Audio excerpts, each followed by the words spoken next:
add even worse to this situation for MTSU. That's your team goal score leader, and he's going out right now.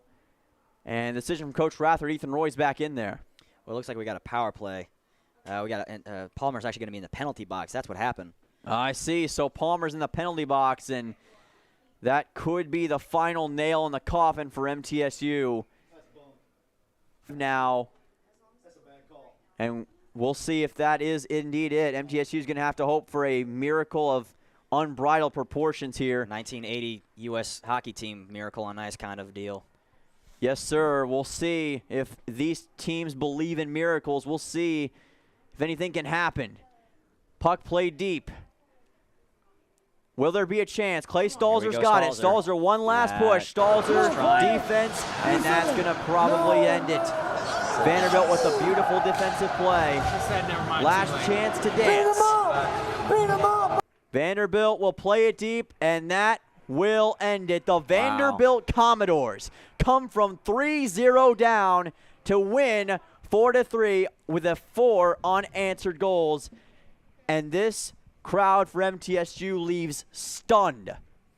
I don't know if stunned's the right word. Almost just defeated, empty. I don't even know how to describe it. It just certainly was not an exciting atmosphere for these Rowdy Raiders this last 40 minutes. Yeah, it was smooth sailing for MTSU for a majority of that first period.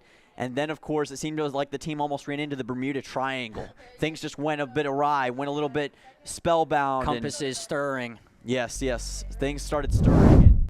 It really ended the hopes for MTSU. And if you're MTSU, this is a very disappointing loss here on this season. Yeah, words cannot describe, I'm sure, what Coach Rathard's feeling, and even what these Rowdy Raiders are feeling. Yes. You know, you go into tonight, first home game since Georgia Tech. You're really looking to play for this crowd, and unfortunately, just that energy left you going into the third period, and you just could not come away with it. Tough way to end a game.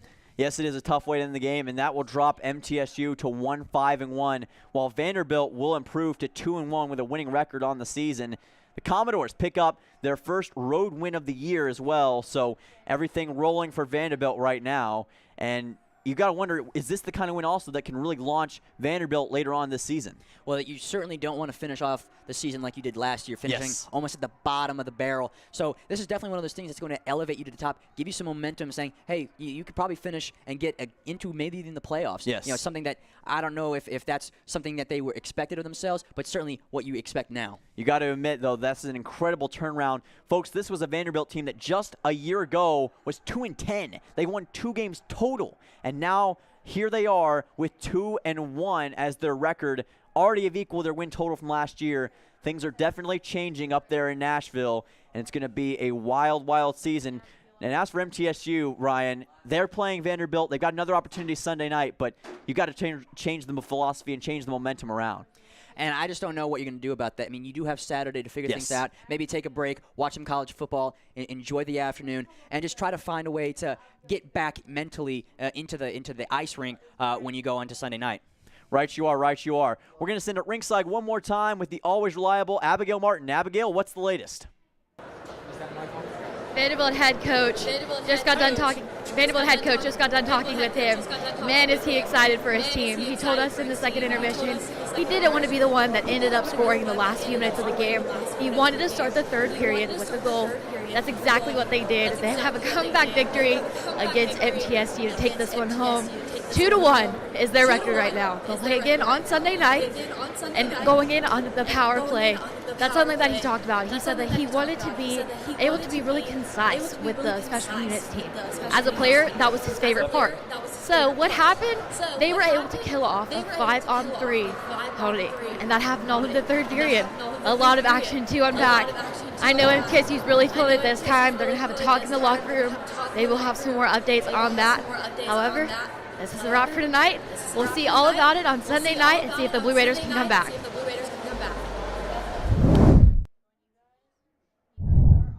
Thank you, Abigail. And she kind of discussed that there. Coach Rathard will have to have discussions with the players about this one. You can't let this kind of loss define your season. You can't let it define who you are as a player. It's going to sting for a lot of them, but this is a chance and opportunity to really course correct the ship and find a new path. Yeah, you still have Sunday to correct this loss. Yes. Find a way to maybe score some on some of your other opportunities like you didn't take advantage of. So that 5-3 opportunity or the 5-4 we saw in the third period. Yes. Give Ethan Roy a break.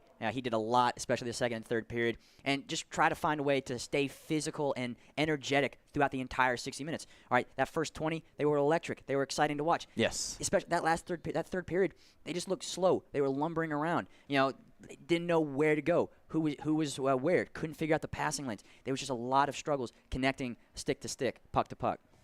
Yes, sir. This loss was as shocking as electro, and that really shows the incredibleness of this game. For Vanderbilt to come back and find 4 unanswered. And before we go, I got to ask, what do you think is the main takeaway? What's the main overlying story in this one?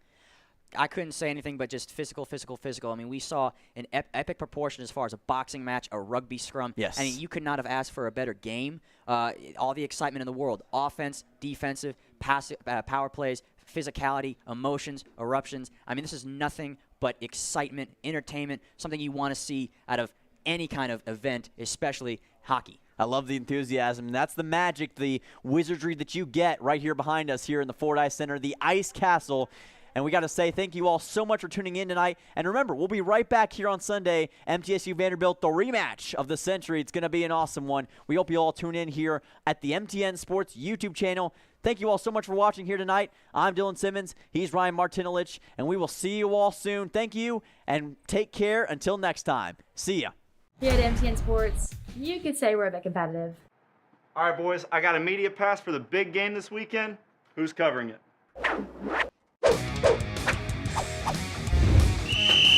6 feet apart. Fight! 1, 2, 3, 4. Let me guess. Who's shooting this weekend? The funny thing is, I've got 2. I'm going to that game.